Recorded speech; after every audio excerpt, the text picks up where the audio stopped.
Tudo bom, pessoal? Bom, hoje nós vamos começar uma série, não vou chamar de série, porque vão ser vários vídeos. Eu vou colocar um hoje, depois possivelmente em uma semana eu ponho outro, 10 dias eu ponho outro. Eu vou colocar alguns com espaço para ir dando tempo da gente gravando esses vídeos também, tá? Eu vou falar especificamente sobre vistos que são mais pedidos, que muita gente me pergunta, querem saber. Eu vou falar sobre o L1, vou falar sobre o E2, vou falar sobre o visto O, vou falar sobre a diferença dos EBs. Muita gente pensa que o EB é EB5, visto de investimento. Não é. Existe o EB1, existe o EB2, existe o EB3, existe o EB5, que é o visto de investimento, que muita gente tem uma série de dúvidas também, inclusive, principalmente no EB5, quando acham que os 500 mil é um dinheiro garantido, ou outros acham que é um mau negócio. Pode ser um mau negócio, pode ser um bom negócio, depende da forma que ele for estruturado, planejado, e quem estiver fazendo toda essa estruturação tem que passar isso para vocês, tá? Bom, vamos lá, vamos começar primeiro com o mais conhecido, famoso visto L1, visto que eu vim para os Estados Unidos.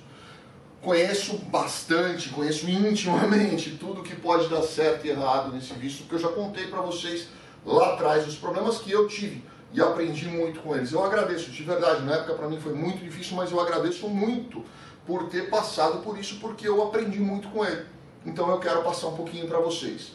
Todos os vídeos que eu fizer sobre vistos vão ser muito objetivos, muito claros, muito simples, e é óbvio tem uma série de outras coisas que a gente precisa analisar dentro do perfil de cada pessoa, dentro da estrutura de cada pessoa. Uma coisa pode servir, uma coisa pode compensar a outra, uma situação pode ser ajustada através de um outro documento. Então, assim, existe uma série de critérios. Esses critérios vão ser passados aqui através de uma forma muito simples para vocês entenderem e, de repente, se enxergarem. Poxa, cabe para mim, não cabe, posso pensar numa outra coisa, vou ver um outro, vou tentar pensar num outro negócio, vou tentar fazer uma outra estrutura, tá bom? Vamos falar sobre o L1. O que é o L1? O L1 é um visto de residência permanente? Não, não é, tá? É um visto que significa a transferência de um sócio, gerente, administrador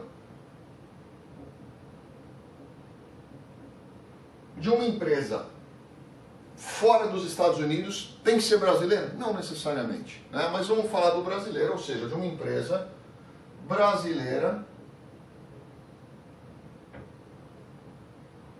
para a sua filial,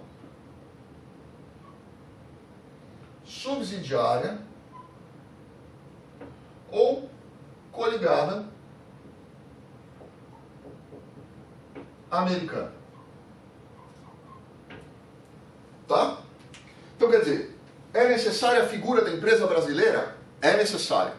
É necessário que a pessoa sendo transferida para os Estados Unidos seja um sócio, um gerente, um administrador, um gestor. É importante que ele exerça um cargo gerencial. É importante que ele exerça um cargo de hierarquia superior a outros funcionários. Ele precisa ser o presidente da galáxia? Não. Ele pode ser um gerente, ele pode ser um administrador, pode ser uma empresa familiar na qual você é um dos sócios e você, como sócio dessa empresa, exerce função administrativa dentro da empresa, seja ela qual for, que hierarquicamente tem outras pessoas abaixo de você. Quantas pessoas?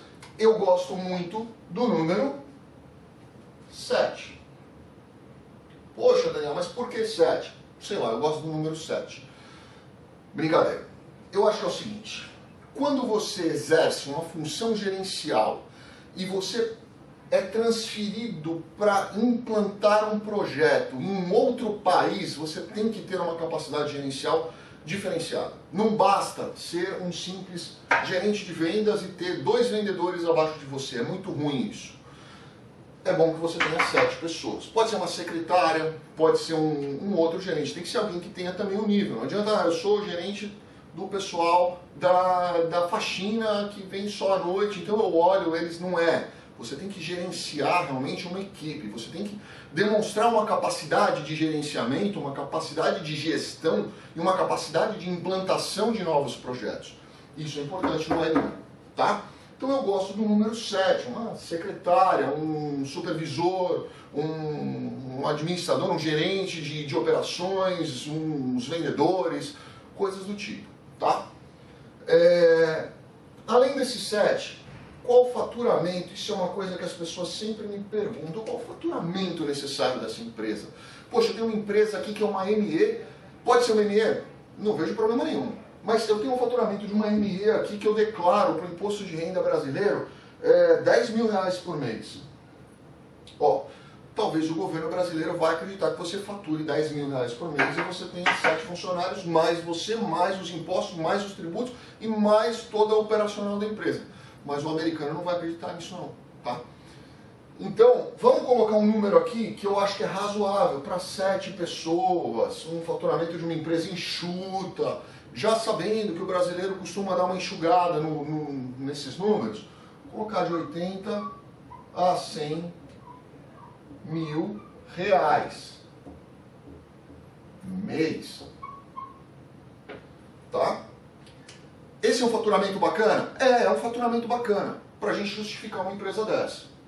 Fora isso, nós precisamos demonstrar algumas outras coisas. Como a gente demonstra esse faturamento? Vamos lá.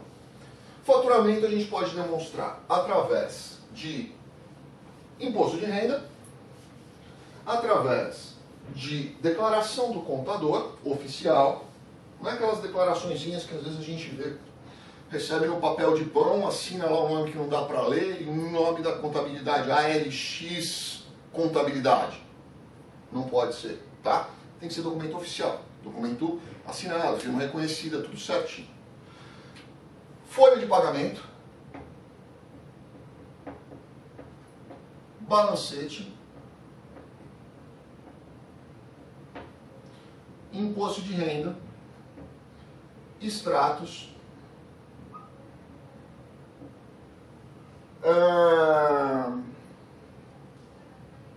enfim, declaração do contador e etc. Isso é o que a gente vai precisar olhar, isso é o que a gente vai precisar analisar. Daniel, eu não tenho balancete, que uma empresa não precisa fazer. Tudo bem, mas você tem imposto de renda, você tem declaração do contador, você tem extrato de movimentação financeira. Tudo isso precisa ser olhado e observado pelo profissional que vai cuidar do seu processo, no Brasil ou nos Estados Unidos. Antes de fazer qualquer coisa, converse com o seu contador. Porque muitas vezes o contador pode olhar e falar assim, olha, se a tua empresa tem faturamento de 80 a 100 mil. Não, a sua empresa não tem um faturamento de 80 a 100 mil, mas a gente tem outras comprovações de rendimento que a gente consegue dar a movimentação dentro da sua empresa oficial, de verdade. Conversa com ele e veja se você se enquadra. Visto isso, tudo certinho, tudo direitinho, nós precisamos pensar o quê? Vamos pensar no L1, que nós vamos para os Estados Unidos. A empresa brasileira, vou escrever aqui, Brasil, está qualificada. Aí a gente precisa fazer a transferência do sócio, gestor, administrador, gerente para a empresa USA, que é uma filial coligada ou subsidiária da brasileira. Dentro do processo, o profissional que vai te orientar vai saber dizer para você qual é a melhor qualificação para a sua empresa. Se é melhor, em razão da sua empresa aqui, é melhor fazer uma LLC? É melhor fazer uma Corp? Vamos fazer divisão de lucros? Não, vamos deixar o lucro todo aqui nos Estados Unidos dentro da empresa. Não remeter para o Brasil, vamos ter que remeter para o Brasil. Tudo isso, o profissional que vai orientar vocês aqui tem que conhecer para saber, tanto da tributação brasileira como da tributação americana, tá? Não adianta ele conhecer só um, porque ele vai fritar do outro lado. Vamos lá. A empresa americana, ela tem que estar aberta, ela precisa, vamos dizer que você aqui tem uma panificadora, você tem uma padaria aqui no Brasil. A empresa americana precisa ter o mesmo objeto social da empresa brasileira? Não. Você pode abrir aqui um pet shop. Poxa, mas não tem absolutamente nada a ver. Não precisa. Você pode abrir uma floricultura, uma academia, o que você quiser. Não precisa ter o mesmo objeto social uma empresa com outra. Qual o valor mínimo de capital disponível para investimento nessa empresa aqui? Eu gosto muito do número 80 a 100. Aí aqui nós estamos falando de dólares. De 80 a 100 mil dólares. Isso aqui é dinheiro para você colocar dentro da empresa? Isso é uma confusão que muita gente faz. Claro que não. Isso aqui é capital disponível em conta corrente. Tá? Dinheiro, liquidez. Por quê? Você vai ter que demonstrar que desse dinheiro você vai fazer essa empresa acontecer. Vai comprar equipamento, vai comprar maquinário, vai contratar pessoas, vai comprar móveis, vai fazer decoração, vai ter que fazer tudo.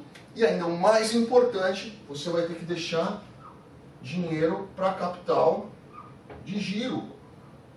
Porque a sua empresa não vai começar no primeiro mês a ter um lucro exorbitante.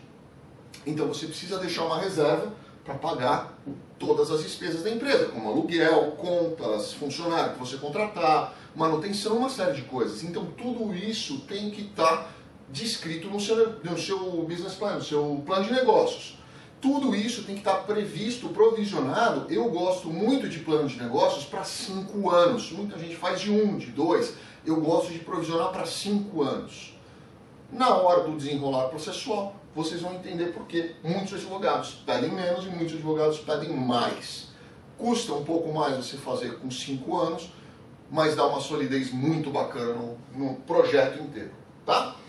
Bom, decidimos isso, temos 80 a 100 mil na conta, a empresa brasileira está qualificada, já decidimos o que vamos fazer.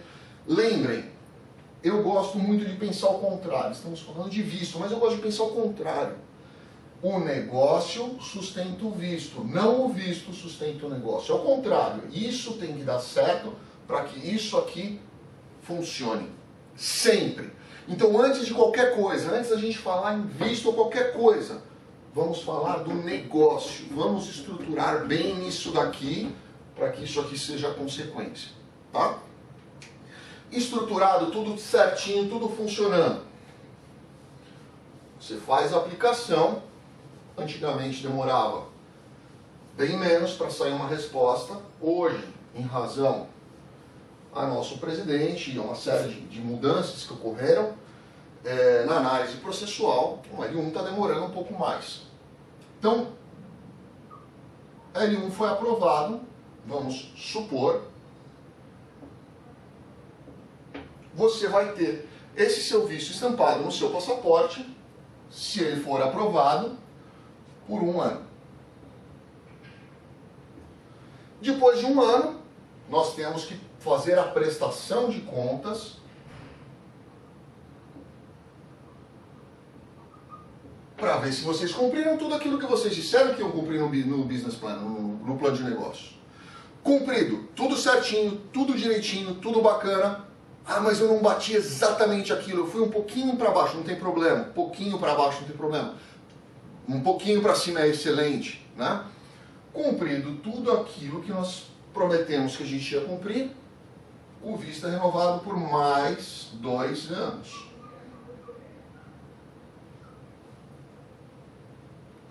Muita gente gosta de pedir o green card aqui, ó. A gente não gosta, tá? Eu acho que sólido é aqui, ó. Então, é possível ter um green card através de um L1? Claro que sim. Muitas pessoas têm os seus green cards através de um L1. Então, o bacana é aqui, ó. Tá? Na verdade, o bacana é aqui, ó. Bem aqui no meio. Aqui, ó. Faltando 6 meses para acabar isso aqui. Você já tem toda a solidez, você já tem funcionários, você já tem empresa girando, você já tem faturamento, você já tem estrutura, tem uma série de razões para pedir seu green card. Daqui para frente, vida normal. Tá? A empresa brasileira precisa existir? Até esse momento aqui ela precisa. Daqui para baixo não, daqui para cima sim. Se a empresa brasileira fechar, falir, acabar a sociedade, o que acontece com o seu visto? Comprometido. Tá? Então a empresa brasileira é ponto fundamental para a empresa americana e para manter o seu L1. Certo? Bom, muitas pessoas me perguntam quantos funcionários são necessários no mínimo para pedir um L1. Gente, eu já falei isso em vários vídeos, eu vou repetir para vocês. Uma palavra que me irrita muito, que eu só escuto de brasileiro. Qual é o mínimo? Gente, isso não dá certo. Esse negócio de qual é o mínimo não dá certo. Mínimo é muito ruim. Vamos começar a se condicionar, a mudar isso. E vamos pensar no necessário. Qual é o necessário? Depende. A gente vai desenhar isso no business plan. Porque se você for abrir um restaurante, concorda comigo que uma pessoa não vai dar. Você vai precisar de garçom, cozinheiro, atendente, faxineiro, copeiro, barista, se é barista o nome que se fala. Enfim, você vai precisar de uma estrutura grande. Se você for abrir um escritório de consultoria, pode ser você, uma secretária, um ajudante, um atendente, e ao longo de 3 anos, no primeiro ano você pode ter um funcionário. Num restaurante você precisa de 10 já logo no primeiro ano. Então isso depende muito, não existe um mínimo, depende do necessário. E o que o officer vai olhar na hora de analisar um processo, ele vai olhar seu business plan e vai falar assim, poxa, isso aqui, essa estrutura que ele montou, é a estrutura necessária para fazer esse negócio acontecer e ter sucesso?